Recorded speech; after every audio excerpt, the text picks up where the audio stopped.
Hello बच्चों, तो स्वागत है आप सबका इस वीडियो में। This is cap sir. आज के इस वीडियो में हम अलजेब्रा का चैप्टर नंबर 4 फाइनेंशियल प्लानिंग का इंपॉर्टेंट सम देखने वाले। ऑलरेडी एक वीडियो मैंने अपलोड कर दिया, ये भी इंपॉर्टेंट सम था, 2 बार रिपीट हो चुका है एसएससी बोर्ड एग्जाम में। तो देख लेते हैं ऐसे प्रॉब्लम को भी कैसे सॉल्व करना चाहिए। ओके, मैं क्वेश्चन रीड करता हूँ। क्वेश्चन क्या है? क्वेश्चन यहाँ पे एसएमटी यानी कि Shrimati Malhotra purchase solar panel for a taxable value of 85,000 rupee. Okay, तो उन्होंने क्या किया है, एक सोलर मतलब सोलर पैनल परचेस किया है जिसका टैक्सेबल वैल्यू क्या है, 85,000 रुपी है। Okay, she sold them for what, 19,000 rupee. उन्होंने 85,000 में खरीदा सोलर पैनल्स और 90,000 में बेच दिया। ओके, ठीक है।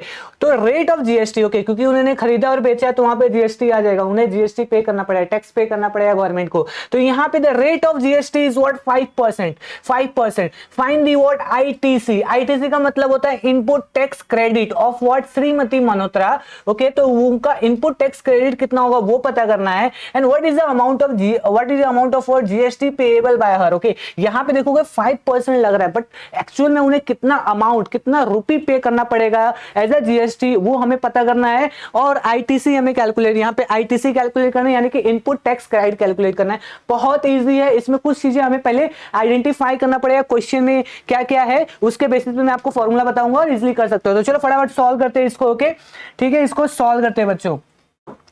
ठीक है, यहाँ पे मैं क्या लिखता हूँ, सोल्यूशन। ठीक है, यहाँ पे क्या हो जाएगा, सोल्यूशन। यहाँ पे क्या है, सपोज ये श्रीमती मल्होत्रा जी है। ओके ओके, इन्होंने क्या किया, सोलर पैनल्स लिया ऑफ व्हाट, 85,000 रुपी। 85,000 रुपी में इन्होंने सोलर पैनल्स लिया और इसको बेच दिया कितने में, 90,000 रुपी में। ओके, 90,000 रुपीज, 90,000 में इन्होंने बेच दिया। ओके, तो we need to find out what, we need to find out जो इनका जीएसटी जाएगा, जीएसटी इन व्हाट, जीएसटी कितना इनको पे करना पड़ेगा। ठीक है, अगर 5% लग रहा है, also we need to calculate ITC, input tax credit. Okay, तो ऐसा कुछ है हमारा ये पिक्टोरियल डायग्राम। ठीक है, तो यहाँ पे सबसे पहले यहाँ पे ये देख रहे हो, यहाँ पे दिया टैक्सेबल वैल्यू ऑफ 85 था। ये क्या है, ये कॉस्ट प्राइस। ओके, ये क्या है, कॉस्ट प्राइस। ओके, तो इसको हम लोग सीपी भी बोल सकते हैं। ओके, क्या बोल सकते हैं, सीपी भी बोल सकते हैं, कॉस्ट प्राइस, यानी कि उन्होंने उस पर खरीदा है। तो CP is nothing but what, 85,000। Okay, यहाँ रुपीज 85,000 लिखता हूं। ठीक है, क्या है, रुपीज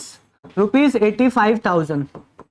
ठीक है, एंड ऑल्सो यहाँ पे हमारा सेलिंग प्राइस भी दिया हुआ है, which is nothing but rupees 90,000। ठीक है, देखो बच्चों, कभी भी आपको ITC, okay, input tax credit calculate करना है तो आपको जीएसटी पता। यहाँ पे जीएसटी कितना दिया हुआ है, rate of GST is given as what, 5%। Okay, यहाँ पे rate of GST, rate of what, rate of GST, GST is given as what, 5% का जीएसटी लग रहा है उनके ऊपर। ओके, उनका जो भी सोलर पैनल्स खरीद रहे हैं। तो यहाँ पे देखोगे, अगर मुझे यहाँ पे क्या है, सबसे पहले आईटीसी। ओके, आईटीसी यानी कि इनपुट टैक्स क्रेडिट अगर मुझे पता करना है, इनपुट टैक्स क्रेडिट पता करना है, तो हमें क्या करना पड़ेगा, हमें ये जो यहाँ पे आपको दिख रहा है कॉस्ट प्राइस। ओके, यहाँ पे आपको दिख रहा है कॉस्ट प्राइस। कॉस्ट प्राइस पे कितना मतलब कितना परसेंट। ओके, कॉस्ट प्राइस हम लोग क्या करेंगे, कॉस्ट प्राइस से 5% जीएसटी लगाएंगे। ओके, कॉस्ट प्राइस पे क्या करेंगे, 5% जाएंगे। तो यहाँ पे लिखेंगे 5%। ओके, 5% ऑफ व्हाट, सीपी लिखेंगे यहाँ पे, 5% ऑफ व्हाट, सीपी। ओके, तो 5% ऑफ सीपी। ओके, ऑफ का मतलब होता है इनटू में, तो 5%। ओके, इनटू क्या हो जाएगा, यहाँ पे CP is given as what, 85,000। क्या है, 85,000 यहाँ पे गिवन है। ओके, मतलब है यहाँ पे। ओके, ठीक है, अभी इसको फर्दर हम लोग सिंप्लीफाई करेंगे। परसेंट को हम लोग 5 डिवाइड बाय 100 ऐसा कर सकते हैं, इनटू व्हाट, 85 हो जाएगा, ऐसा 0 0।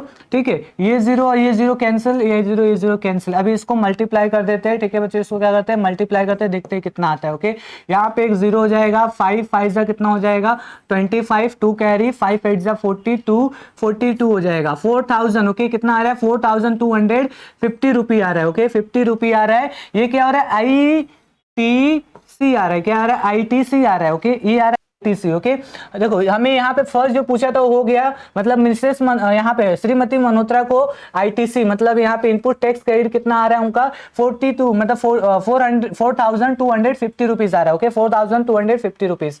अभी हमें क्या कैलकुलेट करना है, कितना उनको जीएसटी पे करना होगा। ओके, उनको कितना जीएसटी पे करना होगा, तो देखो जीएसटी पे करने का यहाँ पे लिख देता हूँ जीएसटी पेएबल का एक फॉर्मूला है, पेएबल। ओके, जीएसटी पेएबल का हमारा एक फॉर्मूला है। देखो यहाँ पे क्या है, जीएसटी पेएबल पूछा है ना, यस यस जीएसटी पेएबल है।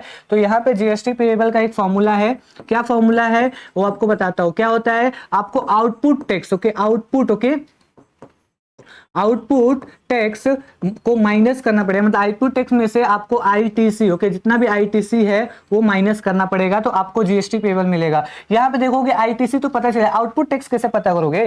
तो आउटपुट टैक्स पता करने के लिए एक फॉर्मूला है आउटपुट टैक्स का। Okay output tax, okay output tax equal to क्या हो जाएगा, output tax equal to what, आपको आउटपुट मतलब वो कितने में बेच रही है। यहाँ पे देखोगे वो कितने में बेच रही है, 90,000 पे। तो 90,000 पे भी आप 5% टैक्स लगा दो अभी, तो 5% of what, 5% of what 90,000, okay 5% of what 19,000 रुपी। तो कितना हो जाएगा 5, ये इंटू हो जाएगा, फिर ये कितना 100 इसको कर देंगे और ये क्या हो जाएगा 90,000, ओके 90,000, 0 0 कैंसिल, 0 0 कैंसिल, ओके और ये कितना हो जाएगा 9 5 का कितना होता है 45, ओके सो ये 45 मतलब 100, 45 है 4,500, ओके 4,500 रुपये आ गया। ये क्या आ गया, हमें आउटपुट टैक्स आ गया। हमें जीएसटी पेएबल पता करने के लिए हमें आउटपुट में से आईटीसी माइनस करना पड़ेगा। ओके तो चलो माइनस कर देते हैं। यहाँ पे देखोगे ये फॉर्मूला में हमारा जो जीएसटी पेएबल हो जाएगा, GST payable, okay GST payable will be equal to what, will be equal to what, will be equal to यहाँ पे आउटपुट टैक्स कितना है 4,500, ओके 4,000 व्हाट 500 और आईटीसी कितना है 4,250 रुपीज, 4,250 रुपीज आया है। ओके 50 रुपीज आया है। ओके तो चलो पुट कर देते हैं 4,250 रुपीज हमारा आईटीसी या इनपुट टैक्स क्रेडिट आया, इनको को माइनस कर देते हैं। ओके देखो यहाँ पे कैसा हो जाएगा 0 0 0 हो जाएगा, यहाँ पे 10 में से 5 गया तो कितना हो जाएगा 5 हो जाएगा। उसके बाद यहाँ पे 4 में से 2 गया तो 2 हो जाएगा। ओके एंड देन उसके बाद हमारा ओके आई थिंक ठीक है। तो 250 रुपीज कितना आ रहा है, 250 रुपीज क्या आएगा, जीएसटी उनको पे करना पड़ेगा। ओके कितना होगा, ओके सो यहाँ पे मैं लिख देता हूँ देयरफॉर यहाँ पे GST payable okay will be equal to what, will be rupees 250, okay rupees what 250। Okay तो ऐसा होगा, ऐसे आपको ऐसे प्रॉब्लम को सॉल्व करना है। बहुत इजी है ना, 2 बार रिपीट हुआ है बोर्ड में, आप इजीली कर सकते हो। ओके फॉर्मूला आपको पता होना चाहिए। कौन कौन सा फॉर्मूला पता होना चाहिए, पहले तो आपको आपको क्या करना पड़ेगा, आईटीसी कैलकुलेट करना पड़ेगा। उसके बाद आपको यहाँ पे जीएसटी पेएबल कैलकुलेट करने के लिए आउटपुट टैक्स माइनस आईटीसी करना पड़ता है। तो आउटपुट टैक्स हमें नहीं पता है तो आउटपुट टैक्स भी कैलकुलेट कैसे करोगे, 5% पे जितना सेल कर रहे हैं उस पर टैक्स लगाने का। तो सेल कितने पे हो रहा है 90,000 पे हो रहा है, तो उसके वजह से आपको मिल जाएगा यहाँ पे आउटपुट टैक्स मिलेगा। आउटपुट टैक्स अगर मिल गया और आपको यहाँ पे इनपुट टैक्स, ओके यहाँ पे आईटीसी इन्होंने इनपुट टैक्स क्रेडिट पता है, तो आउटपुट में से इनपुट टैक्स क्रेडिट माइनस कर दो, you will be getting what GST payable. यानी कि मैं से यहाँ पे श्रीमती मल्होत्रा को यहाँ पे 250 रुपीज जीएसटी पे करना पड़ेगा, 250 रुपीज जीएसटी पे करना पड़ेगा। अगर मान लो एग्जाम में पूछता है आप बताओ इसमें से सी जीएसटी कितना होगा और एस जीएसटी कितना होगा, तो क्या करोगे देखो यहाँ पे क्या करने का, आधा आधा देने का। क्योंकि देखो यहाँ पे जो भी यहाँ पे 250 जो मिल रहा है वो जीएसटी है, मतलब वो क्या है टोटल जीएसटी बता रहा है, बट टोटल जीएसटी में आधा पैसा किसको जाता है, सेंट्रल को जाता है, आधा पैसा स्टेट को जाता है।